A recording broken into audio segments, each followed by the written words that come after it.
This was absolutely insane to witness. The Toronto Blue Jays, following what was the game of the year yesterday, come out today and send a serious message yet again to the Texas Rangers in a game that had a lot of crazy things happen, but one thing in particular that nobody expected. We're going to break down exactly what that is and discuss, of course, what this means going forward, as well as a few other updates, folks. Before we get into it all, if you're part of the percentage who aren't subscribed to the channel, this is the place to be for daily Jays content. Your guys' support has been unreal, so thank you guys for that. Ladies and gentlemen, yet another day, another Jays win, and this time in what was supposed to be a very difficult series and has proven to be fairly difficult yesterday, and then of course today. This was an absolute blowout, and you're obviously going up against Patrick Corbin, and this is a crucial game to win ahead of the game tomorrow against one of the best starting pitchers, if not the best in the AL, in Nathan Eovaldi. The Jays come out and absolutely dominate from start to finish here, and we're going to dive into everything. So George Springer making his Blue Jays return, went 1 for 4, an absolutely fantastic sign to have him back, and maybe it translated a little bit into some positive vibes all around the field. Davis Schneider going 3 for 4 with, of course, a home run off of Rowdy Tellez, and I'll dive into that in a minute because there was some position players. You can see there at the bottom, they scored 14 runs.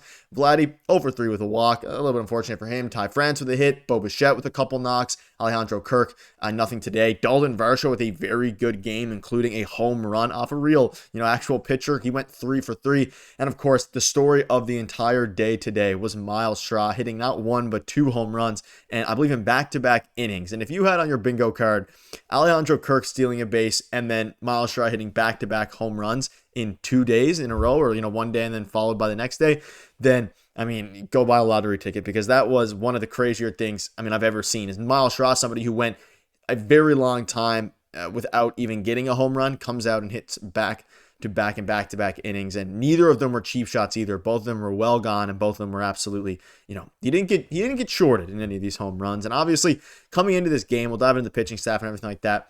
The momentum is at, an all-time high right now for at least this season. The Rogers Center sold out for the 5th or 6th straight day. It's going to continue to do that, and you're coming off of a huge win yesterday, a comeback win down 5-2 in the 8th, in a game where Jacob deGrom started, and things are doing well. And look at this lineup right now, because I want to dive into that a little bit here. This is against who was a lefty on the mound today, arguably a perfect lineup. You have George Springer in leadoff. We'll see if that continues or if they maybe put Schneider in there and Springer too. But against a lefty, you have Springer, Schneider, Guerrero, Bichette, Kirk. So, 5 really good hitters in a row. Dalton Varsho, even with the lefty in the bump, he's playing really well. And then Ernie Clement, Myles Straw, and Andres Gimenez. Now, of course, Myles Straw, do you want him in every day against a lefty? Probably not, every game against a lefty. Maybe before this game, maybe not, but with 2 home runs today, you're obviously, he's going to get his chance in there. And I don't mind, of course, he has elite defense as well. I don't mind getting him in there. And then, of course, Andres Gimenez. And you do have a couple lefties within the lineup. And obviously, Barger's not in there.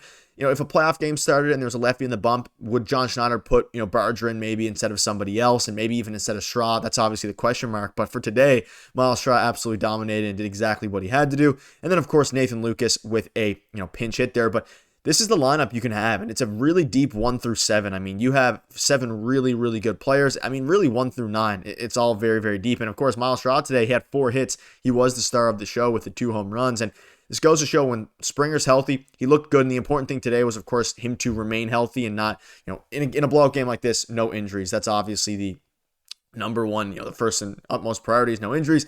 Everything was good. I thought for a second John Schneider was going to bring out Alejandro Kirk to put in Tyler Heineman and maybe get him to go tomorrow. I'm curious to see if the Jays, start Kirk tomorrow, a day game after a kind of an afternoon game again today. So he does have around 24 hours to recover there, but just a fantastic game overall from everybody. And even the guys who didn't necessarily, pitch high leverage guys or anything like that. And even in a blowout game like this, it's always a little bit maybe tough to stay focused, but they absolutely did it. And looking at the starting pitching staff, I want to give a huge shout out to Eric Lauer. 5 innings, 4 hits, 1 run. Was battling a little bit, and to get through 5, he obviously threw 102 pitches to do so. John Schneider gave him a chance in the 6th inning, similar to what he did for Max Scherzer in the 8th the other day, both of which didn't get an out. Scherzer gave up a double a few days ago. Eric Lauer gave up a walk. They took him out. Tommy Nance goes 2. Sir Anthony Dominguez goes 1.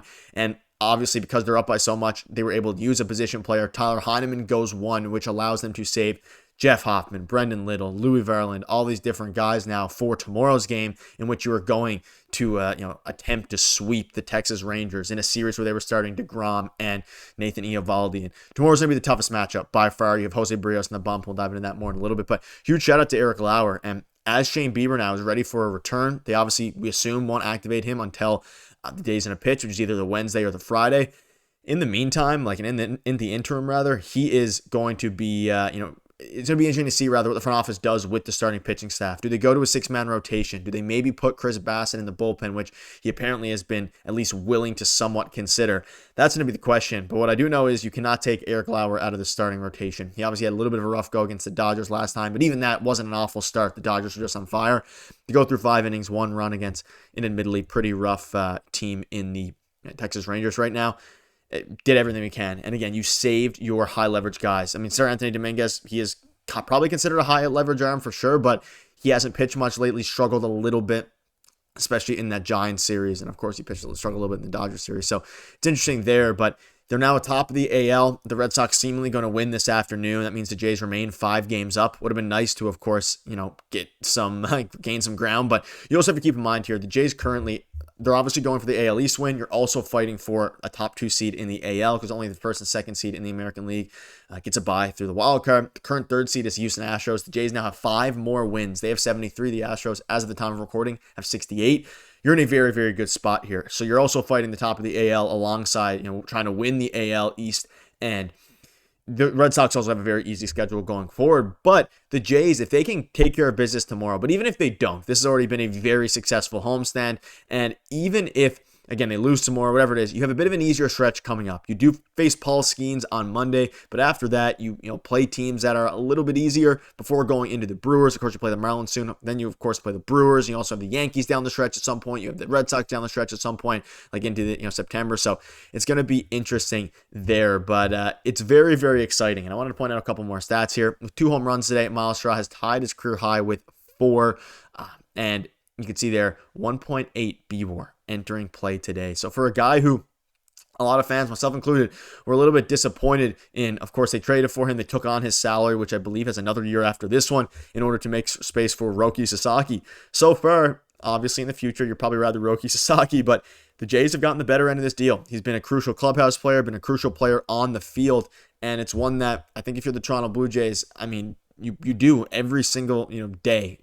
And it was a great move by the front office to acknowledge that there is some talent there. And is he going to hit for a 700 OPS?